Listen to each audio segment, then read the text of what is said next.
आध्यात्मिक स्पीच महानुभाव YouTube channel या चॅनलच्या माध्यमातून आपण परस्परांशी संवाद साधणार आहोत. मार्गशीर्ष मास हा महिना संपत आलेला आहे. तरी आपण माग श्री दत्तात्रेय प्रभूचे 24 गुरु मानलेले त्याचा अनुवादन केलेलं आहे. तर त्याच्यातील काही भाग आपला विश्लेषण करायचा राहिला होता, म्हणून या ठिकाणी आपल्या सेवेमध्ये सादर होत आहोत. बंधूंनो, श्री दत्तात्रेय प्रभू चिराई अवतार आहे, परंतु तुम्हा आम्हाला सन्मार्गाला लावण्यासाठी श्री दत्तात्रेय प्रभूंनी आपल्याला 24 गुरुचा आदर्श सांगितलेला आहे. परब्रह्म परमेश्वर सर्व सामर्थ्याचा विभो त्यांनी सुद्धा 24 गुरु केलेले आहेत. काही गुरुचा अनुवाद आपल्याला या शब्दातून आपल्या समोर विशद केलेला आहे, परंतु काही विश्लेषण राहिलेलं आहे ते आता आपण या ठिकाणी पाहूयात. राजा शरीराला जन्म मरण असून जीव नित्य असतो. हे श्री दत्तात्रेय प्रभू सांगतात. जन्म मरण, जन्म न मरण, जन्म न मरण हे रहाटगाडक शरीराबरोबर चालूच राहणार आहे, परंतु त्याच्यातील आत्मावास करणारा तो नित्य असतो. हे श्री दत्तात्रेय प्रभू चंद्रापासून आदर्श घेतात. कलाच्या उत्कर्षात आणि लोपात देखील नित्यत्वाने राहणाऱ्या चंद्रापासून शिकलो. म्हणजे चंद्र हा श्री दत्तात्रेय प्रभूंनी गुरु मानला. त्याची जे म्हणजे चंद्राची जे त्याच्यापासून जे शिकण्याची कला आहे ती दत्तात्रेय प्रभूने आत्मसात केली, म्हणून चंद्राला गुरु मानलं. अशा प्रकारे आणि तेजस्वी तारांगण आकाशात चमचमत तरी अंधाराचा निशेष नाश करण्यासाठी सूर्याचीच आवश्यकता असते.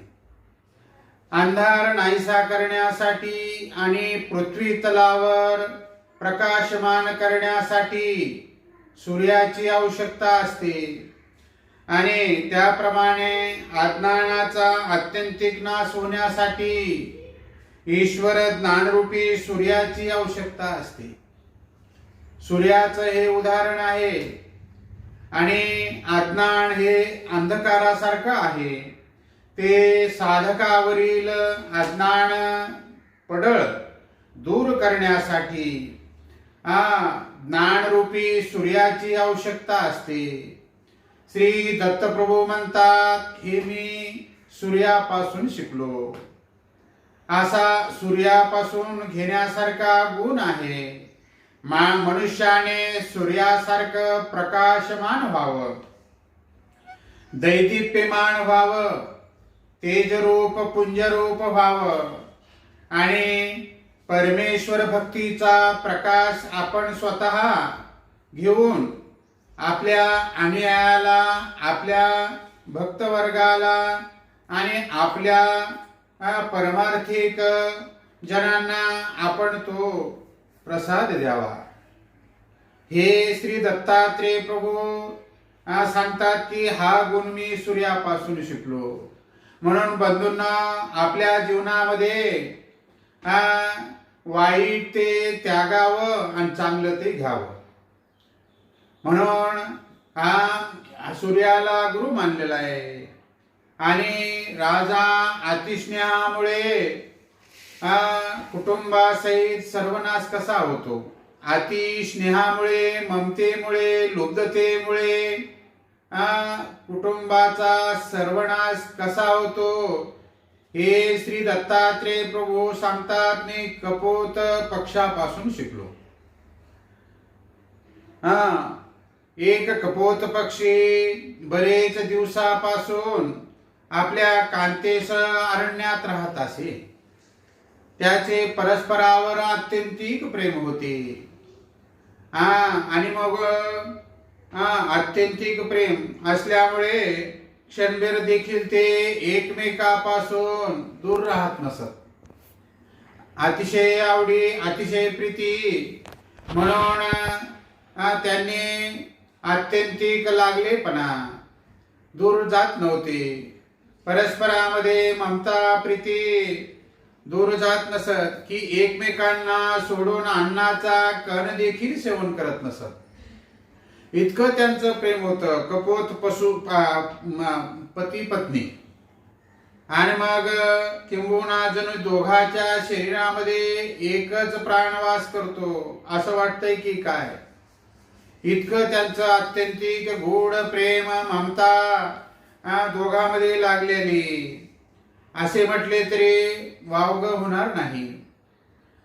निसर्ग नियमानुसार त्यांची वंशवेल बहरली आणि एकाच वित्तामध्ये अनेक पिले जन्माला आली. आणि मग जन्माला आल्यानंतर त्या पिलाच्या आनंदामध्ये, हसण्या बागडण्यामध्ये, खेळण्यामध्ये ते दंगून गेली, एक रूप झाली. आणि मग पिलांना चारा आणण्यासाठी रानावनात ते दोघे कपोत पक्षी गेले. आणि तिकडं गेल्यानंतर त्या ठिकाणी एक पारधी आला आणि पारध्याने जाळं टाकलं. त्या पारध्याच्या लक्षात आलं बागडणारी खेळणारी पिले त्याला दिसली. आणि मग काही वेळाने कपोत पती पत्नी त्या ठिकाणी आले. तर पिलांचा ओरडण्याचा आवाज त्यांच्या कानी पडला. ते त्यांच्या दृष्टीपथात आलं. आल्यानंतर त्या पिलांची जी आई होती ती तडफड करू लागली, तळमळ करू लागली. आपल्या जीवनामध्ये आनंद नाही, आनंद संपून गेलेला आहे. मग वाचून काय करायचं. पिलांना जाळ्यामध्ये तडफड करताना पाहून ती दुःखी झाली आणि तिनेही त्या जाळ्यामध्ये उडी टाकली. मागून कपोत पक्षी आला, त्यानेही ती अवस्था पाहिली. आता आपली सहचरिणी आणि ज्यांच्या आनंदावर आपण आनंदात बागडत होतो ते पिलेही या जाळ्यामध्ये अडकली. आपण एकट्या घरट्यामध्ये राहून काय उपयोग आहे, म्हणून त्यांनीही त्या जाळ्यामध्ये उडी टाकली. अशा प्रकारे मग त्या पारध्याने ते जाळं घेतलं आणि तो निघून गेला. तर सांगायचं तात्पर्य की आपल्या सहकुटुंबामध्ये गुरफटून राहणं हे म्हणजे मी कपोत पक्षापासून शिकलो. मनुष्याने ममता सोडून देहाची आसक्ती आणि हे मोहजाळ, मायाजाळ याला दूर करून परमेश्वर चिंतनामध्ये, परमेश्वराच्या आचरणामध्ये आणि त्या परमेश्वराच्या ज्ञानामध्ये आपला काळकंठ व्हावा आणि परमेश्वराचं व्हावं. तो जीवाचा वाली आहे, तो जीवाचा रक्षक आहे परमेश्वर. तोच खरा या भवबंधनातून सोडविणारा आहे. अशा प्रकारे मनुष्याने, साधूने, संन्याशाने मोह युक्त होऊन, मोह सारून, ममता सारून आपलं कर्तव्य काय आहे हे जाणून आपण त्या कर्तव्याचं पालन करावं.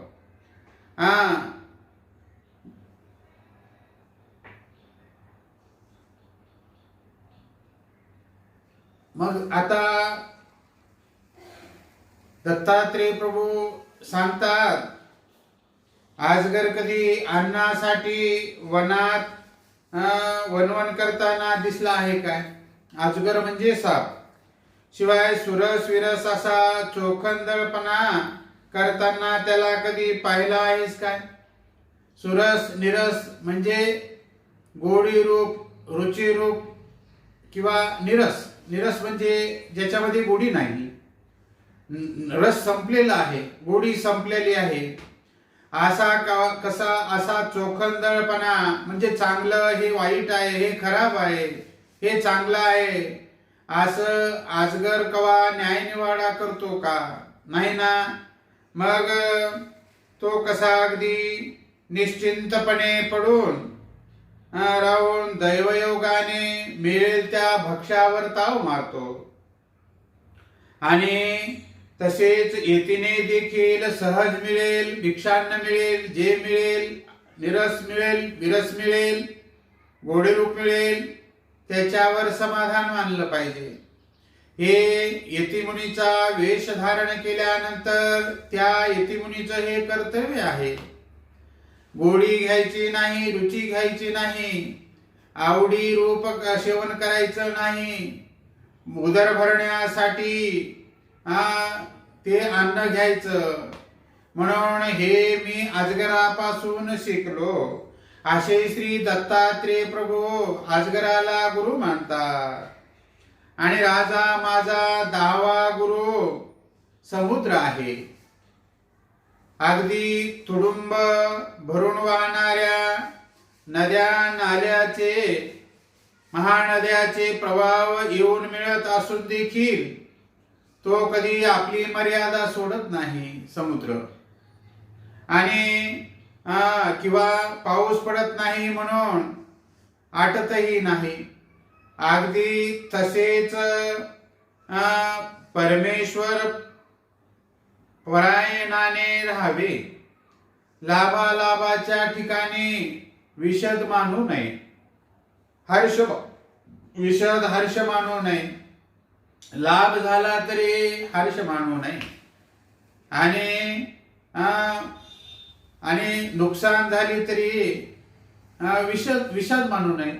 म्हणजे समवृत्ती असावी. माना पानाच्या ठिकाणी समान वृत्ती साधूची, संन्यासाची असावी. हे कर्तव्य आहे, नियमावली आहे. साधूने कसं राहावं, संन्यासाने कसं राहावं. म्हणजे 6 दोषाचा त्याग करून आपण हे जीवन परमेश्वराला समर्पित केलेलं आहे. हे जीवन हे देह परमेश्वराच्या स्वाधीन केलेलं आहे. हे देह माझं नाही, हे देवाचं देह आहे. मग देवाने ठेवील तैसे आपण राहावे. अनेकाने दिले त्याच्यावर समाधान मानावे. ही वस्तू मला नको, ती वस्तू चांगली आहे आणि तीच माझ्या उपयोगाची आहे. आणि अशा वल्गना, असा व्यवहार महात्म्याने, साधूने त्यांच्याकडून करू नये. म्हणून अशा प्रकारे समुद्रातील हा गुण श्री दत्तात्रेय प्रभूने अंगीकारलेला आहे आणि तो गुण घेतलेला आहे. हे यदुराजा, मी सौंदर्याच्या मोहाने सर्वस्वाचा नाश कसा होतो त्याचे उत्कृष्ट उदाहरण म्हणजे पतंग. सौंदर्याच्या मोहाने सर्वस्वाचा नाश कसा होतो, त्याचे उत्कृष्ट उदाहरण म्हणजे पतंग. पतंग याच्यापासून मी हा गुण शिकलो म्हणले. म्हणजे पतंग म्हणजे दिवा असतो आणि दिव्याला जवळ येणारे जे जंतू असतात त्याला पतंग असं म्हटलेलं आहे. दीप ज्योतीचे तेज पाहून ते क्षणात झेप घेतात त्याच्यावर, दिव्यावर. आणि म्हणले पण पंख जळाल्यामुळे तडफडून मरण्याशिवाय त्यांच्या पदरी काहीच पडत नाही. तडफडून ते दीपज्योतीवर तडफडून मरण पावतात. त्याप्रमाणे उफाळणाऱ्या तारुण्यात स्त्रीचे रुपडे पाहून मनुष्याच्या ठिकाणी विकाराची धुंदी चढते.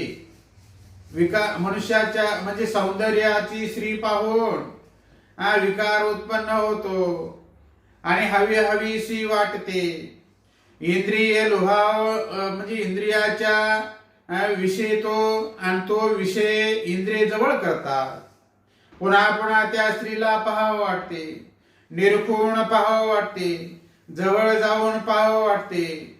जसा तो पतंग दिवा पाहून त्याच्यावर झेप घेतो, तसं इंद्रिय लोभाने मनुष्य त्या स्त्रीचा उपभोग घेतो. आणि म्हणले इतक्या तो रचरूप भावनेच्या आहारी जातो आणि त्याच्या ठिकाणी सर्व सद्विचार, सद्बुद्धी, विवेक विचार हे लोप पावतात. ही म्हणजे चांगल्या बुद्धीची संकल्पना त्याच्या ठिकाणी राहत नाही आणि विनाशाची बुद्धी त्या ठिकाणी तयार होते. आणि म्हणून तो त्या पतंगाप्रमाणे विषय सेवना करतो, तर विवेक विचार संपलेला असतो. परमेश्वराच्या जवळ गेलेला साधक तो ईश्वरार्चन सोडून तो विषयाचा उपभोग घेत असेल तर परमेश्वर दुरावल्या जातो.